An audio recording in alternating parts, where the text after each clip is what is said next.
आप बात किस तरह से लोगों से कांटेक्ट किस तरह से करते हैं? बिकॉज ऑब्वियसली आपको उस तरह से नज़र तो नहीं आता, लेकिन लोगों को मैसेज करना, टाइप करना, how do you do it? क्या कोई टेक्नोलॉजी आप उस पर बात कर रहे थे? जी, ये जैसे मैं आपको दिखाऊं, अगर आपका कैमरामैन देख सकता हो जी, ये मोबाइल है, अब ये बोलता है।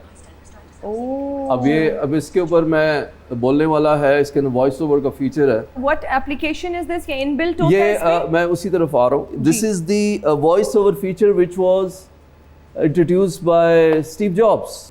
अब आप देखें कि वो दुनिया से चला गया, लेकिन वो दुनिया को देख के क्या गया? आज से इस वही बात मैं करता हूँ, 100 साल बाद लोग कहेंगे कि शहबाज, मैं सोचता हूँ क्या देके गया दुनिया को, क्या डिफरेंस क्रिएट करके गया।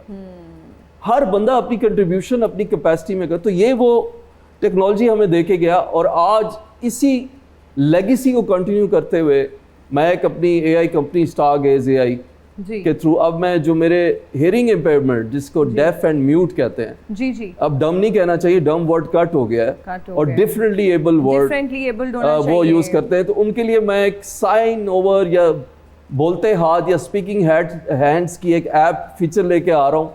ताकि जैसे फॉर एग्जांपल आप नॉर्मल है, मैं डेफ एंड म्यूट हूँ जी, तो मुझे तो टेक्स्ट आएगा, तो मुझे तो जेस्चर चाहिए।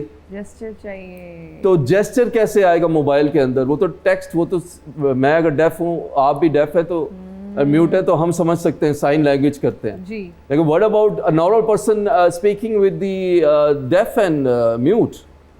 तो वो मैं आ रहा हूँ text to sign and sign to text. ये वो मैं ऐप लेके आ रहा हूँ, एक फीचर, ताकि पूरी दुनिया के जो डेफ एंड म्यूट है, not only in Pakistan, they will facilitate.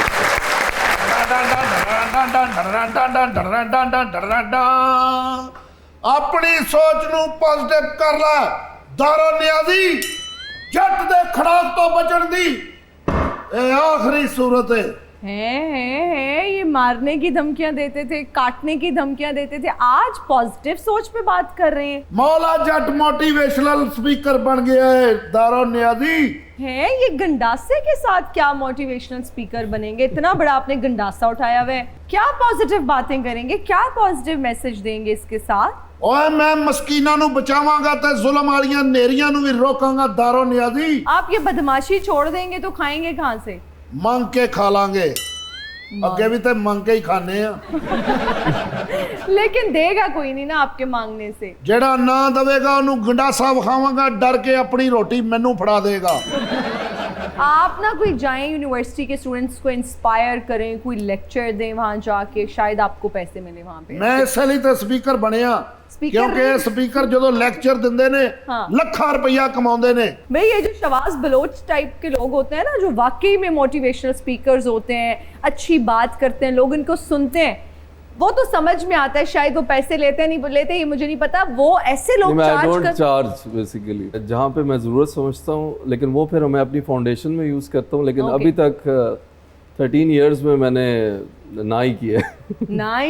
Sir जी मैनू भी दसो चार्ज किवें करदे ने?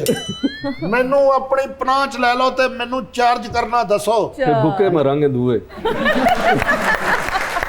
तैयार हो फिर? क्योंकि भुखे तुहाडे नाल असीं रवांगे, क्योंकि जेडे साडी रखवाली करदे ने उन्हां दी खातर असीं भुखे भी रह सकदे हां। बेशक। ते मैनू तुसीं कदों अपनी शागिर्दी च लै रहे हो सर? आप हमारी शागिर्दी में आ चुके हो। ओए आ चुके हैं। मोटिवेशन सेशंस आपसे करवाएंगे और आपने मोटिवेट करना है बच्चों को कि बड़े होके आपने जो है ना हिम्मत नहीं हारनी, और ये गंडासा आपकी पावर है, यानी कि पावर ऑफ कलम है ये। ते सर मैनू कोई जरा किताबां दे नाम ते दसो जेड़ियां मैं मार्केट चों लैके पढ़ के मोटिवेट की हुंदा स्पीकर बन जावां। पहली मेरी 3 किताबें आपके लिए हाजिर हैं। केड़ी? सामने पढ़ी है। एक है the journey from sight to vision. अच्छा, आप मेरे पीछे रिपीट करें। ये तो मेरा अब्बा भी नहीं कह सकता। ये 3 किताबें हैं जो मेरे लिए लाई हैं सर। पहली की क्या जाए? The journey from sight to vision. Germany है ते लिख के। जर्मनी नहीं, जर्नी। ਇਹਦਾ मतलब की है कि सब दा भला सब दी खैर। बिल्कुल यही मतलब है सर। तो आप इनके साथ खपते रहेंगे, इनको समझ? नहीं, मुझे अच्छा लगता है कि मैं इनको आज एक लफ्जी नॉलेज दे चुका हूँ। सर ਤੁਸੀਂ ਮੈਨੂੰ WhatsApp ਨੰਬਰ ਦੇ ਕੇ ਜਾਣਾ, ਮੈਂ ਤੁਹਾਨੂੰ ਬਹੁਤ ਤੰਗ ਕਰਾਂ जी व्हाट्सएप आपको बिल्कुल आपके ਕਿਉਂਕਿ पास है। ਮੈਨੂੰ ਨਾ वर्ड्स नहीं आते अंग्रेजी मैं आपको अपना कार्ड दे देता हूँ, ये ले कार्ड। नगद देने लगे नहीं नकद नहीं, ये समझे ATM कार्ड है। अच्छा ओह, ये वाला वाह। ठीक है सर, ਮੈਨੂੰ इजाजत ਦਿਓ। बहुत मैं शुक्रिया ਮੁਗਲਪੁਰੇ ਜਾ ਕੇ ਨਸ਼ਈਆਂ ਨੂੰ ਵੀ ਤਰਬੀयत ਦੇਣੀ ਹੈ। बिल्कुल। अल्लाह दे बहुत अच्छा लगा शहबाज बलोच साहब आज आपसे बात करके, इंटरेक्ट Same here, करके। thank you very आप much. इंस्पिरेशन है बहुत सारे लोगों के लिए, यूथ के लिए, यंग लोगों के लिए, I think every age group. आप जिससे भी बात करते हैं आपकी बात जो है वो वाकई तासीर रखती है और दिल में उतर जाती है। All the very best for your Thank you. Future, for your goals. आप बहुत ज़बरदस्त काम कर रहे हैं एंड मुझे बहुत अच्छा लगा आज आपसे मिलकर, आपका Thank you इंटरव्यू very करके। much. Thank you. Thank you. बहुत शुक्रिया मैडम, आप हमारे शो में आई एक बार फिर से। आप हमारे दिलों के बहुत करीब हैं, इसलिए हम चाहते हैं कि आप बार बार हमारे शो का हिस्सा बने और हमने फिर से आपको बुला लिया और इंशाल्लाह फिर बुलाएंगे कुछ दिनों के बाद, कुछ वक्फे के बाद। लेकिन जाते जाते हम चाहेंगे कि आप हमें कुछ गुनगुना कर सुनाएं अपना कोई भी गाना।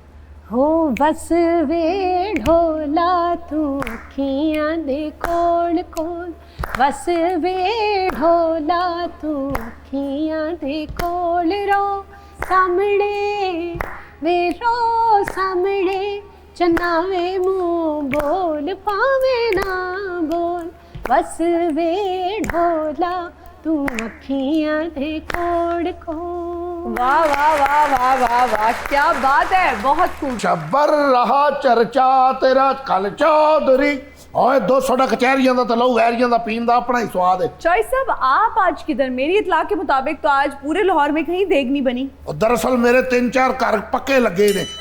ਮੇਰੇ ਕਹਿਣ ਦਾ ਮਤਲਬ ਹੈ ਤੁਸੀਂ ਕੀ ਸਮਝਦੇ ਹੋ ਕਿ ਮੈਂ ਇੱਥੇ ਸਿਰਫ ਲੰਗਰ ਇਕੱਠਾ ਕਰਨਾ ਹੁੰਦਾ? जी ਇਹ ਤਾਂ ਤੁਸੀਂ ਗੱਲ ਕਰ ਦਿੱਤੀ ਹੈ ਨਾ। ਦਰਅਸਲ ਚੌਧਰੀ ਅੱਜ ਡੇਟ ਲੈਣ ਆਇਆ ਹੈ। डेट लेने या मतलब बाईपास की? ਉਹ ਖੁਦਾ ਦਾ ਨਾਮ ਮੰਨੋ, ਬਾਈਪਾਸ ਤੇ ਹੀ ਪਾਸ ਕੀ ਹੋ ਗਿਆ ਜੇ? ਮੈਂ ਸਟੂਡੀਓ ਦੀ ਡੇਟ ਲੈਣ ਆਇਆ ਕਿਉਂਕਿ 200 ਦਾ ਕਚਹਿਰੀਆਂ ਦਾ ਤੇ ਲਹੂ ਵੈਰੀਆਂ ਦਾ ਪੀਣ ਦਾ ਆਪਣਾ ਹੀ ਸਵਾਦ ਹੈ। ਚੌਧਰੀ ਗੁਲੂਕਾਰੀ ਦੇ ਵਿੱਚ ਪੈਰ ਰੱਖ ਰਿਹਾ। और रहने दें, पहले चाहत फतेह अली से हमारे ऑलरेडी कान बहुत टॉर्चर हो चुके हैं। आप मत कदम रखिए। ਗੁਲੂਕਾਰ ਬਣਨਾ ਕਿਹੜਾ ਕੋਈ ਔਖਾ ਹੈਗਾ ਹੈ? ਅੱਜ ਕੱਲ ਦੇ ਜਿਹੜੇ ਗੁਲੂਕਾਰ ਨੇ ਉਹ ਕਦੋਂ ਰਿਆਜ਼ਤ ਕਰਦੇ ਨੇ ਨਾ, ਉਹ ਕਿਸੇ ਨੂੰ ਉਸਤਾਦ ਫੜਦੇ ਨੇ, ਆਪੇ ਹੀ ਗਾਈ ਜਾਂਦੇ ਨੇ ਮਾਈਕ ਫੜ ਕੇ ਜਾਂਦੇ ਆ, ਕਹਿੰਦੇ ਨੇ हाथ ऊपर, ਵੀ ਪਤਾ ਨਹੀਂ ਮੋਬਾਈਲ ਖੋਣ ਆਏ ਨੇ। 200 ਦਾ ਕਚਹਿਰੀਆਂ ਦਾ ਤਲੋ ਵੈਰੀਆਂ ਦਾ ਪੀਂਦਾ। चॉइस साहब हम अभी इसी पर बात कर रहे थे, ये म्यूजिक की बदनसीबी है। अच्छा, आपने किसी से सीखने की कोशिश की है? रियाजत करते हैं? क्या क्या कर रहे हैं आज? ਇਹ ਜਿਹੜੇ ਗਾਉਂਡ ਹੈ ਨੇ ਇਹਨਾਂ ਨੇ ਕਿਸੇ ਕੋ ਸਿੱਖਿਆ?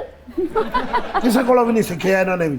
ਆਪੇ ਹੀ ਕਹਿੰਦੇ ਤਾੜੀਆਂ ਮਾਰੋ, ਵੀ ਤੂੰ ਨੱਸ ਕੇ 2 ਸਕੋਰ ਲੈ ਨੇ, ਕਾਹਦੀਆਂ ਤਾੜੀਆਂ ਮਾਰੋ। आज हमने सुच्ची सिंगर को ਅੱਜ बुलाया। ਤੇ ਰਜ਼ਾਈ ਦੇੜ ਕੇ ਸੂਟ ਬਣਵਾ ਲਿਆ। 200 ਦਾ ਕਚਹਿਰੀਆਂ ਦਾ ਤਲੋ ਵੈਰੀਆਂ ਦਾ ਪੀਂਦਾ।